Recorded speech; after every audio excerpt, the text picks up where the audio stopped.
सो इस क्वेश्चन में दो मासेस दिया हुआ है जो स्ट्रिंग से कनेक्टेड है over the pulley, and in this question we have to find the acceleration of the system.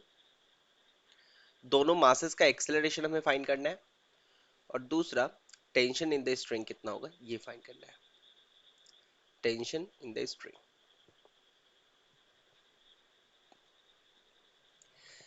यहाँ पे जो दोनों मासेस हैं वो स्ट्रिंग से कनेक्टेड है। सो और स्ट्रिंग यहाँ पे इनएक्सटेंसिबल एंड मासलेस है, massless and inextensible. Since the string is inextensible, ये मास अगर हम कंडीशन ये अप्लाई कर दे that m2 is greater than m1, let m2 is greater than m1, in that case होगा क्या, ये जो मास है m2 ये नीचे आएगा और m1 विल एक्सेलरेट अपवर्ड, और दोनों का एक्सेलरेशन सेम होगा since the rope is the string is inextensible.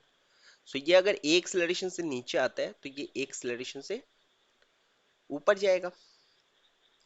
Now बाकी के फोर्सेस जो इन मासेस पे एक्ट हो रहे होंगे वो कौन कौन से होंगे, तो एक तो होगा वेट जो नीचे की तरफ लग रहा होगा m1g and m2g, and there will be the tension in the string. So यहाँ पे जो टेंशन हो कहाँ पे होगा, ऊपर की तरफ, एंड इस पॉइंट पे जो टेंशन होगा ऊपर की तरफ।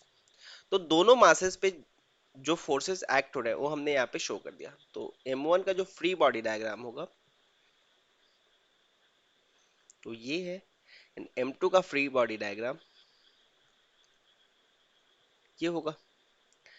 नाउ यहां से हम इक्वेशन ऑफ मोशन लिख सकते हैं। तो फर्स्ट m1 मास का फ्री बॉडी डायग्राम से इक्वेशन ऑफ मोशन क्या आएगा, सो इस पे दो फोर्सेस एक्ट हो रहे हैं t और m1g, and the body is accelerating upward, so ये हो जाएगा t minus m1g is equals to m1। ये हो गया फर्स्ट इक्वेशन।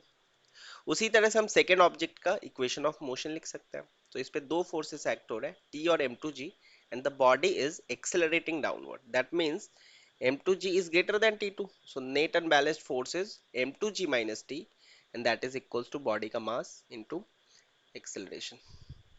now अगर हमें acceleration फाइंड करना है तो हम दोनों इक्वेशंस को ऐड कर सकते हैं, ऐड करने से हमें acceleration मिल जाएगा। so on adding first and second we get plus t and minus t will cancel out, so we are left with m2 minus m1 into g, and that is equals to m1 plus m2 into g, sorry a। सो ए का value यहां से मिल गया हमें, that is m2 minus m1 into g upon m1 plus m2। तो ए का value हमें मिल गया, तो हम फर्स्ट और सेकंड में से किसी एक इक्वेशन में अगर पुट कर दे ए का वैल्यू तो हमें टी का वैल्यू मिल जाएगा। So from first T is equal to m1 g plus m1 a, so m1 g plus m1 a का वैल्यू है m2 minus m1 g over m1 plus m2। So यहाँ पे पहला टर्म क्या आएगा, m1 square g plus m1 m2 g plus m1 m2 g minus m1 square g over m1 plus m2। So यहाँ पे m1 square g वाला जो term है that will cancel out, so we are left with m1 m2 g plus m1 m2 g, that is 2 m1 m2 g over m1 plus m2। so this is our required answer। so ये हो गया tension in the string का answer, और ये हो गया acceleration of masses।